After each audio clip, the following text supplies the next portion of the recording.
रात के लगभग 1:47 का वक्त था। नेशनल हाईवे 66 उस समय ऐसा लग रहा था जैसे दुनिया से कट चुका हो। ना कोई ट्रक, ना कोई बस, ना कोई हॉर्न, बस कार के हेडलाइट्स और आगे फैलता हुआ काला रास्ता।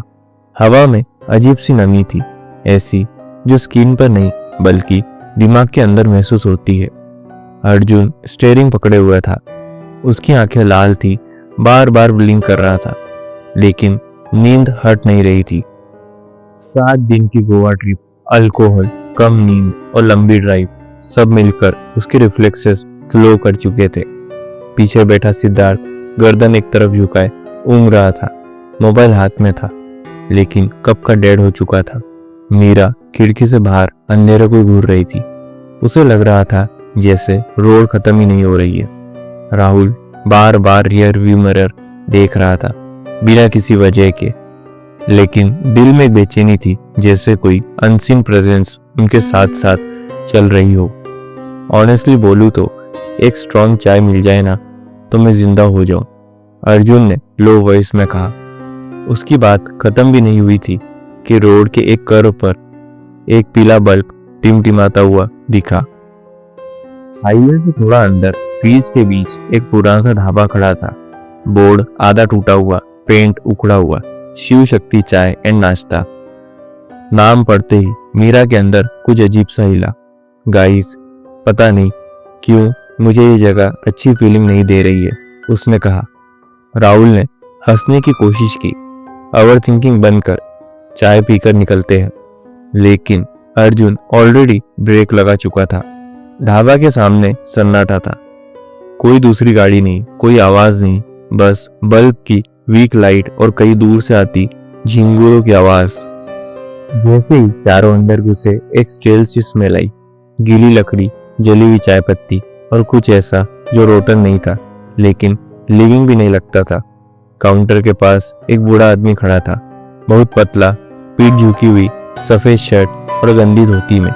उसकी स्किन ऐसी लग रही थी जैसे धूप ने नहीं बल्कि आग ने जलाई हो।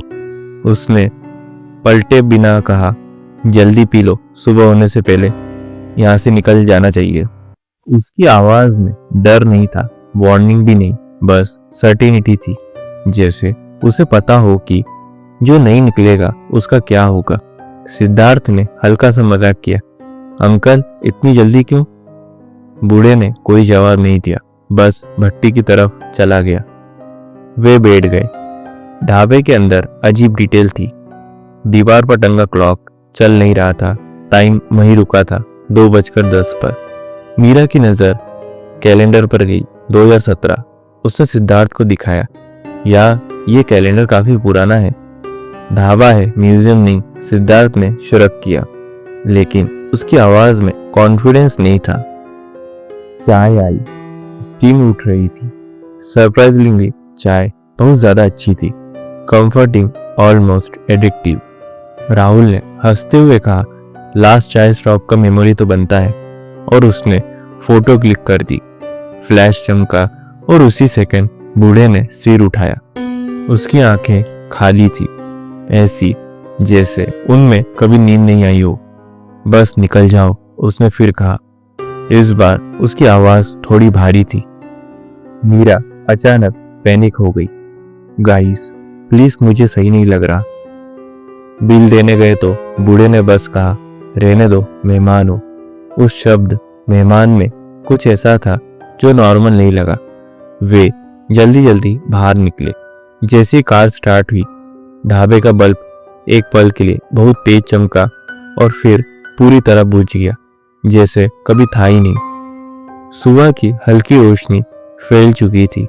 जब कुछ किलोमीटर्स आगे पुलिस ने उन्हें रोका, रूटीन क्वेश्चंस के बाद ऑफिसर ने कैजुअली पूछा, रात को कहीं रुके थे?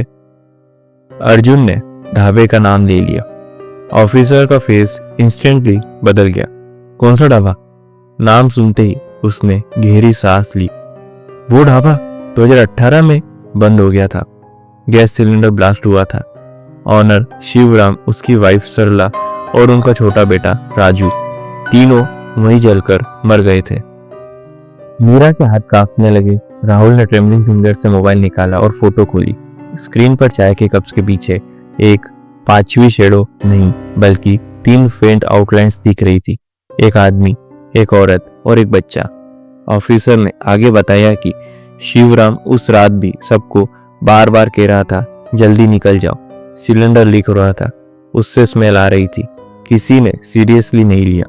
ब्लास्ट हुआ, आग लगी और शिवराम अपनी फैमिली को बचाते बचाते खुद भी नहीं बच पाया। आज भी चारों दोस्त रात में ट्रेवल नहीं करते। मीरा कभी कभी सपने में वही क्लॉक देखती है जो 2:10 पर रुकी रहती है। अर्जुन को चाय की स्मेल से एंजाइटी होने लगती है। सिद्धार्थ को गिल्ट रहता है कि उसने मजाक क्यों किया और राहुल को कभी कभी लगता है कि जब वो उस फोटो को देखता है तो स्क्रीन के अंदर से कोई धीरे से कह रहा है, मेहमान हो, थोड़ा और रुक जाओ। क्योंकि कुछ जगहें वार्निंग देने के लिए होती है और कुछ आत्माएं सिर्फ इसलिए रुक जाती है ताकि कोई और उनकी तरह देर ना कर दे।